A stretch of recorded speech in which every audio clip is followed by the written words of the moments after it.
The fact that I can tell my story now, and I had a chance to reflect on it, the day I retired. Over time, you kind of just you just sit there and you're just like, man, like what I was able to accomplish is really, really cool. It's far more than I ever thought.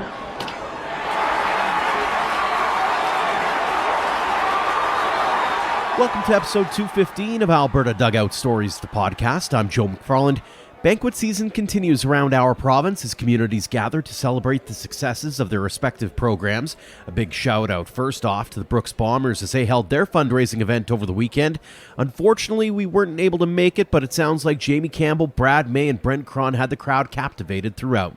Our Ian Wilson was able to head south to the Vauxhall Academy of Baseball for their dinner, awards, and auction. The crowd also heard from former Toronto Blue Jays starter Ricky Romero, who we will get to a little bit later on.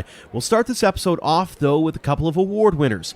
Cardel Dick took home the Reno Lizzi Memorial Award, named after the well-respected businessman who was instrumental in bringing the Pioneer League to Lethbridge back in 1975.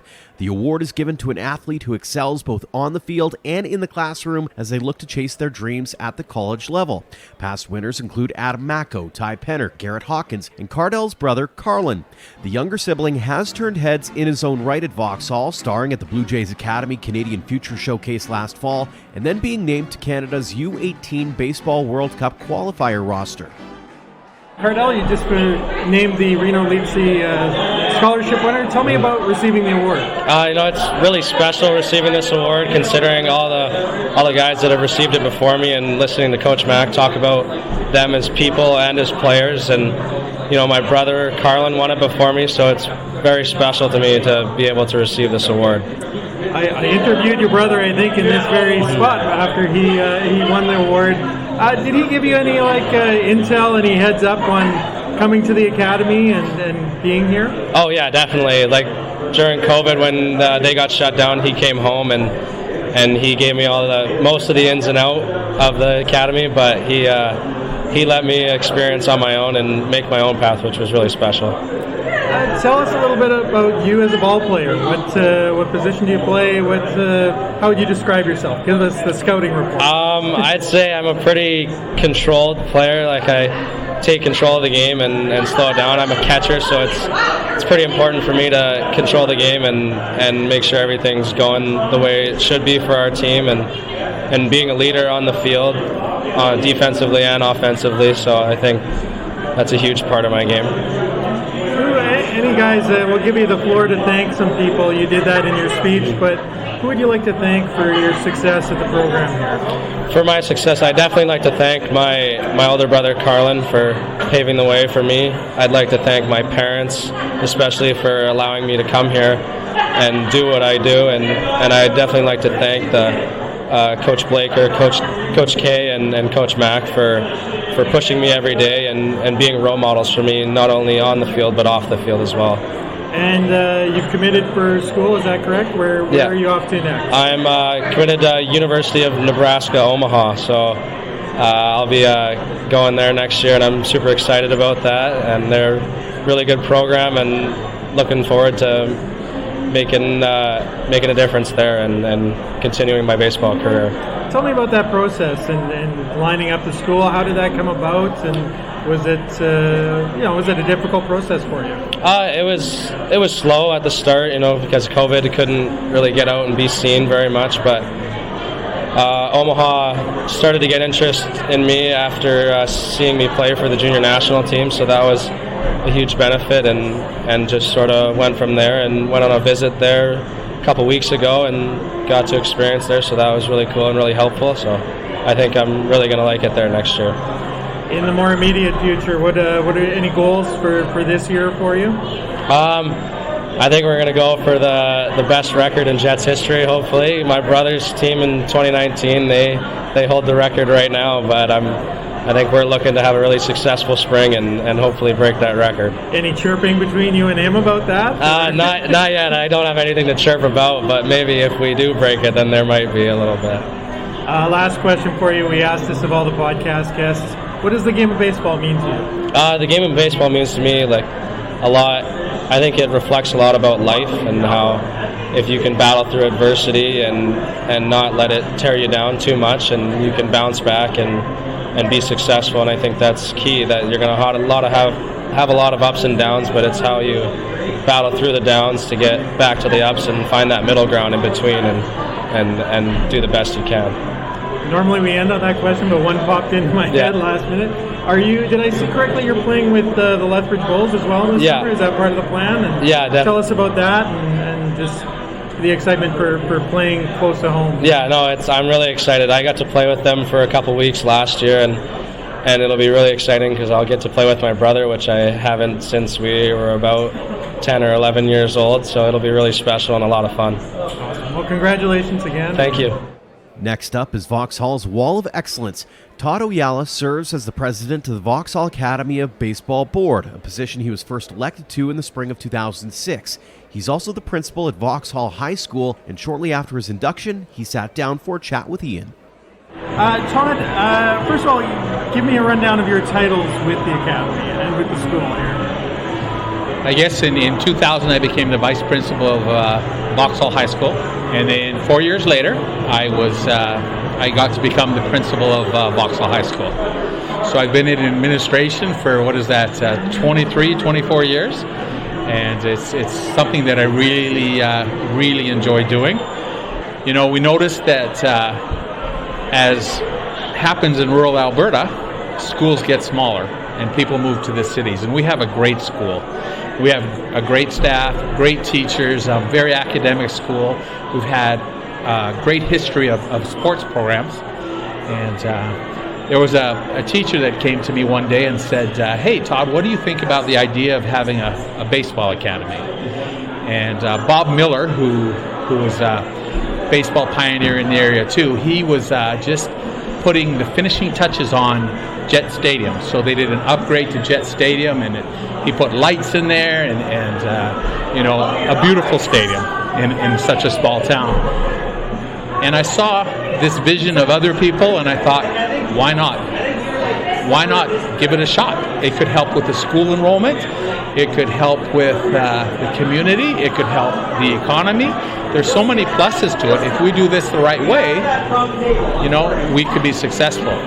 So I met with Horizon School Division with the superintendent at the time was Eric Johnson.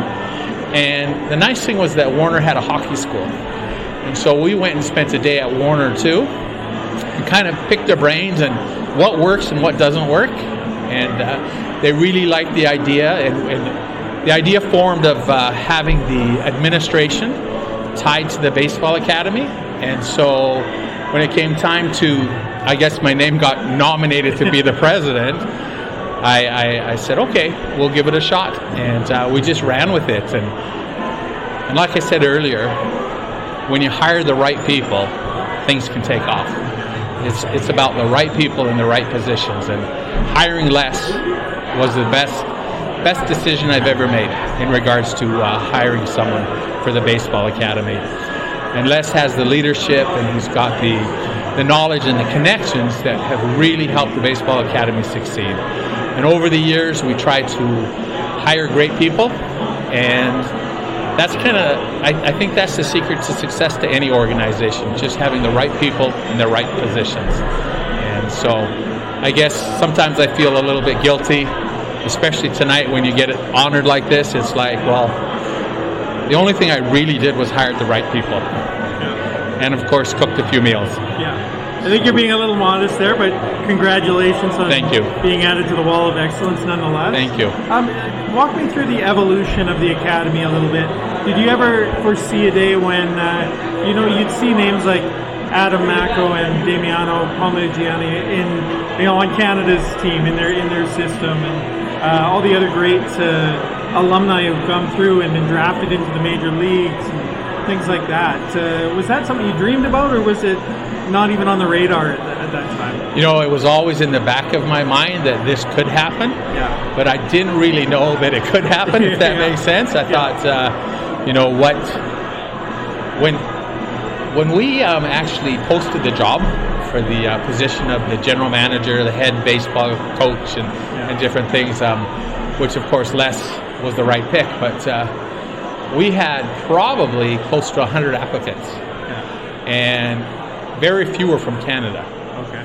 Mostly they were from south of the border, right? And so, and there was a lot of, well, we can really help Canada get on the map when I talked to the Americans that wanted to interview, and they didn't give us much credit. And so, once we found Les and found his kind of pedigree and different things like that, then things just kind of fell into place. So no, I never really imagined at the start, although shortly in, it might have been the first or second year, we did have someone drafted by the Houston Astros. And so, and we've got to be over 20 players now, right, that have been drafted. Les knows the exact numbers, and I'm getting old, so I forget them. But, I know that I told Les to get me a couple cards from, baseball cards from, one from Adam and one from Damiano, so it's kind of cool. And just what this builds for the other kids when they see their success. So, I just hope someone, I see them on opening day, or that'll be kind of cool. For sure. And outside of the baseball aspect, how about all the young men that you've seen come through here, go on to other things, and not necessarily baseball related, but as young men and becoming professionals and everything else, and fathers and husbands? So the motto of the Academy is better player, better person. Or more importantly, better person, better player. And we really try to instill that into the boys. You know what? I believe that volunteering and giving back, I don't think it's you're born with that. I think it's something that's taught. So a lot of these kids' parents have coached. A lot of these kids do so many little things that you can tell that they're going to be successful in life. When I have things to do at the school, who are some of the first volunteers? My basketball refs were academy players. Some of the scorekeepers were academy players, or some of the other kids that get involved. And the academy kids, they have a dream, and their dream is to play college baseball or have a career in sports, or possibly play in the pros one day. And I find that kids with dreams are powerful, and that makes my work, it kind of is a joy, and gives me a lot less work when they have goals and dreams. And that's what I find with the baseball kids. How about the broader impact in the community? You had mentioned that earlier as something that you were thinking about when you thought about launching the Academy. I just thought that for a school that was struggling with numbers every year, you lose 10 to 15 or 15 students, and you lose a teacher, and your school gets smaller and smaller. So I really thought this could help the school. Also, we have some very good local baseball players that I thought this would be a great opportunity for them to have an opportunity to play. My one regret is we didn't start it a few years earlier, because there were some very good baseball players years before that would have really benefited from the Academy.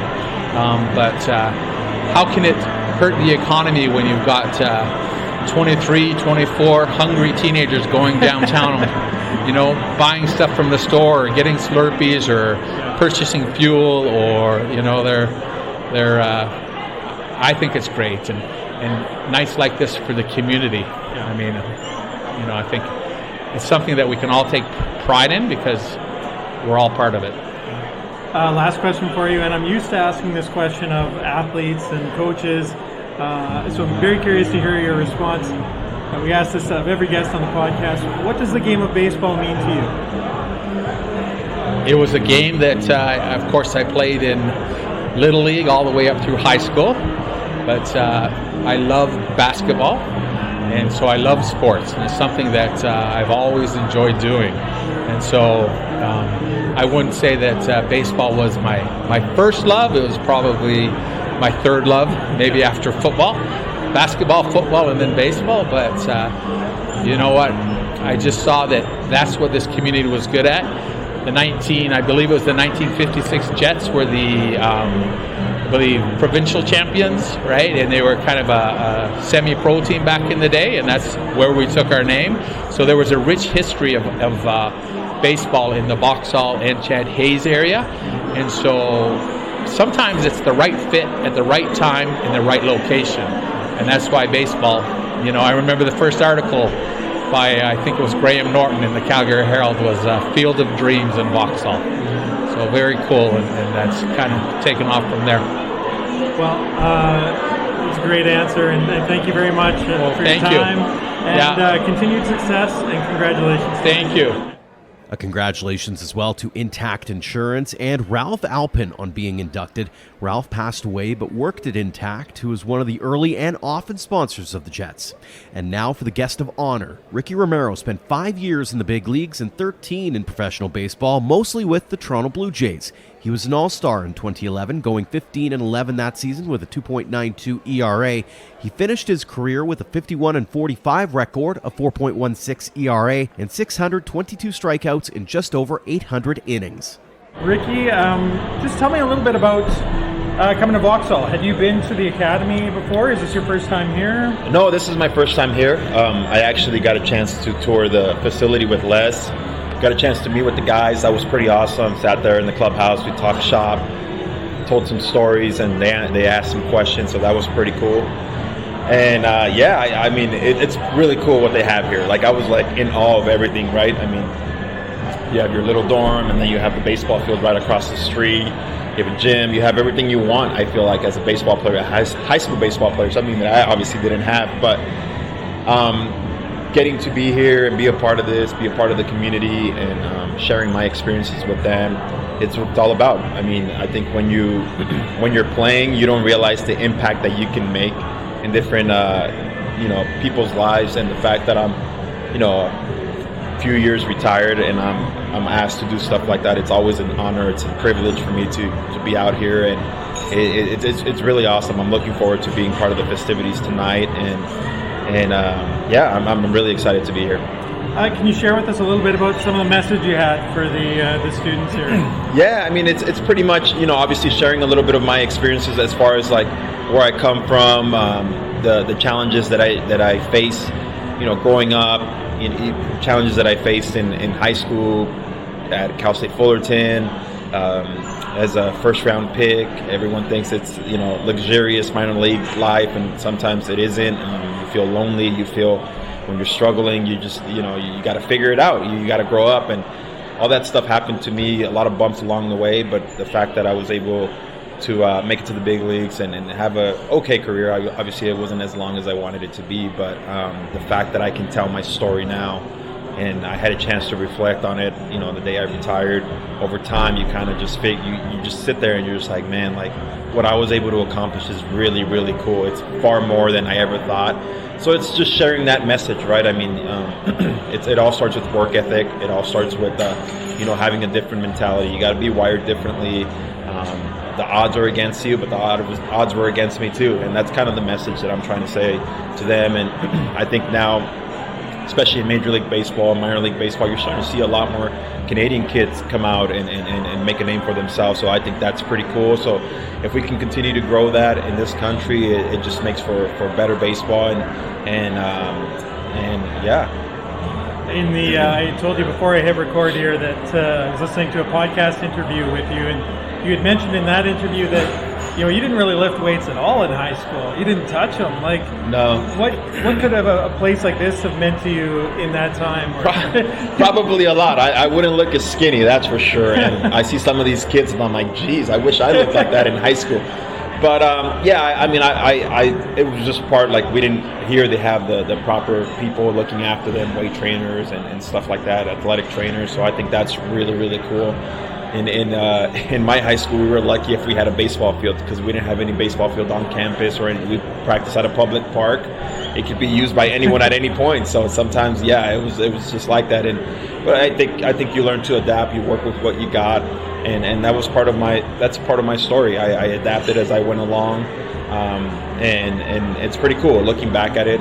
Like I said, the stuff that I was able to accomplish it's something that I obviously can pass down to my kids, all the life lessons that baseball has taught me.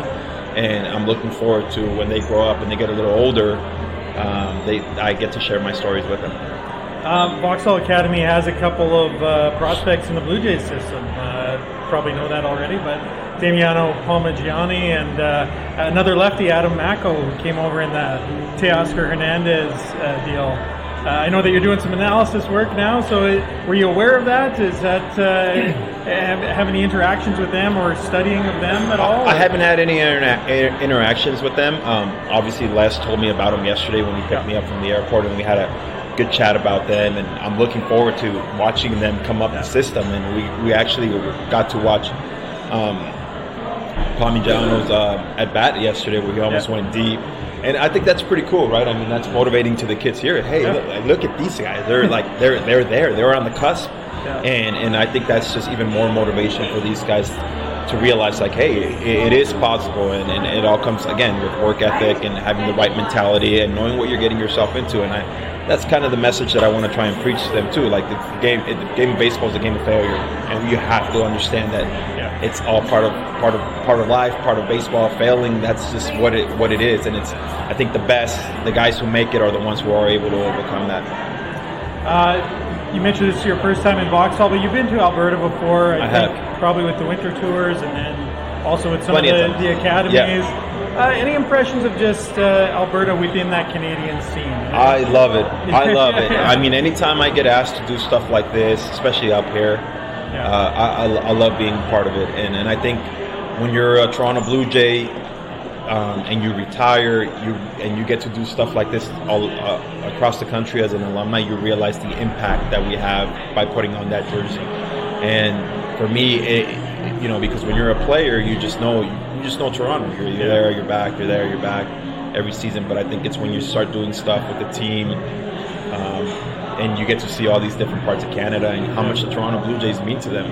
There's hockey teams all across Canada, but there's only one Toronto Blue Jay baseball team, and I think that's pretty neat and pretty special. The fact that you can come and people know who you are all over the country, and it's always neat. And every time I get to come to Alberta, I always tell my wife, like, hey, like, have you seen the size of land over there? Like, there's some nice houses. She's like, do you realize how cold it is? My wife is Canadian too, so I always laugh about that. I'm like, you're soft, but it's always neat. Like I said, being a part of it, getting to see young players, and I've been fortunate enough to be asked to do a lot of stuff like that, so it's pretty special.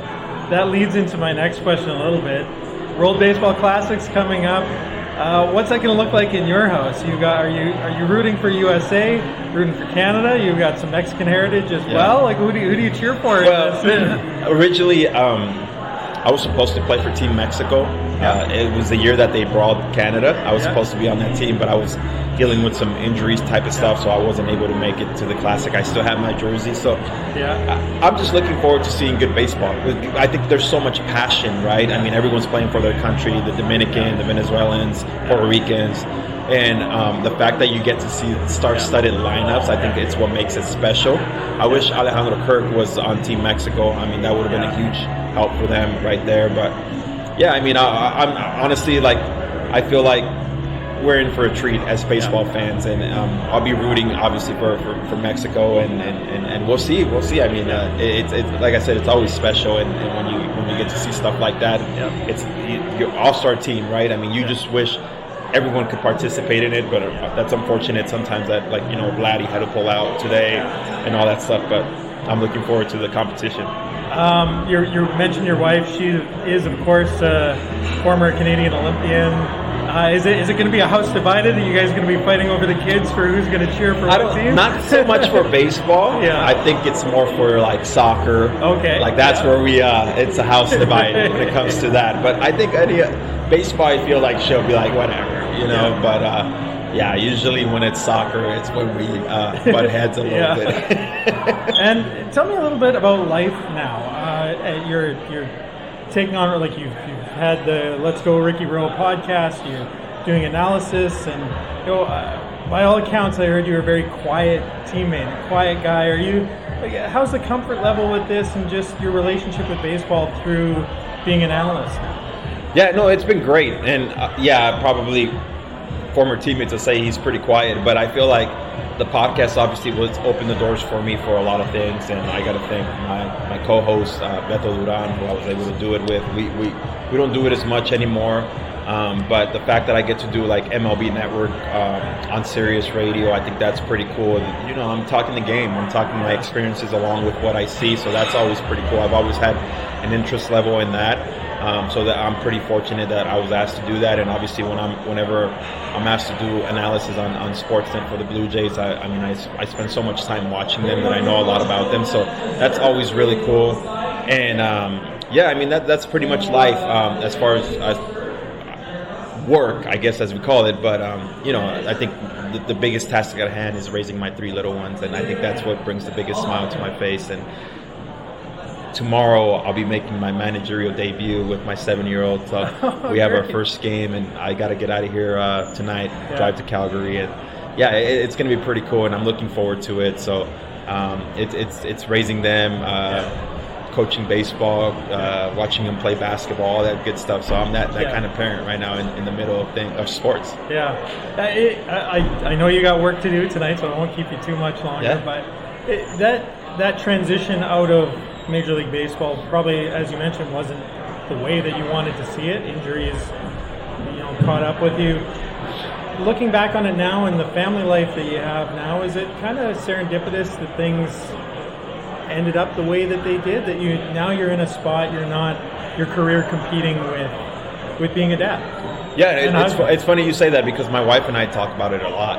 Yeah. And things happen for a reason, and as cliche as that sounds, it really does. And like I said, I'm lucky and I'm fortunate and I'm blessed that I'm able to tell my story. Yeah. That's what it comes down to. Even if it would have been a week in the big leagues, I did it. Yeah. So the fact that I was able to spend 4 years, at the time when I retired, it was tough. Yeah, I was bitter, I was mad, I was like, why can't I get back? Why can't I get back?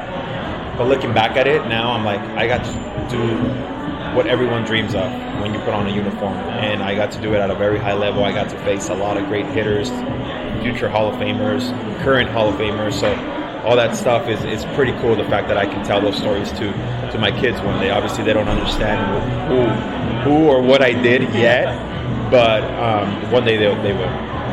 Last question for you. We ask this on our podcast of every guest. What does the game of baseball mean to you? Oh, it means everything. I mean, it means, to me, it means the game of baseball teaches you about life. It teaches you that, it's okay to fail, but it's how you get back up. Yeah. And I think that's the part that where I feel like baseball kind of brings that out of you. Either, it's almost like survival of the fittest. Either you get back up and keep punching, or you stay down and the game will keep going. They'll replace you really quick. Yeah. And that's just the way it is. And but it's meant, it's meant so much for me throughout my whole life. And like I said, experiences that have happened to me, I'm able to teach to my kids now. I've seen the top, I've seen the bottom, and the bottom has taught me so many lessons, and those are the lessons that I'll teach my kids. So, Ricky, thank you so much. Yeah, absolutely. Thanks again to Cardel Dick, Todd Ojala, and Ricky Romero for joining us this week, and thanks to Ian Wilson for the great conversations. Thanks as well to all of you for downloading and listening, and a tip of the cap to our Platinum supporters for all they do for us and for baseball in Alberta. The Okotoks Dogs and AHP Academy have been integral in helping us cover costs like web hosting fees and equipment. If you'd like to join us as a sponsor, head to albertadugoutstories.com/supporters. Until next time, thank you for all your support online, on social, and on air of Alberta Dugout Stories.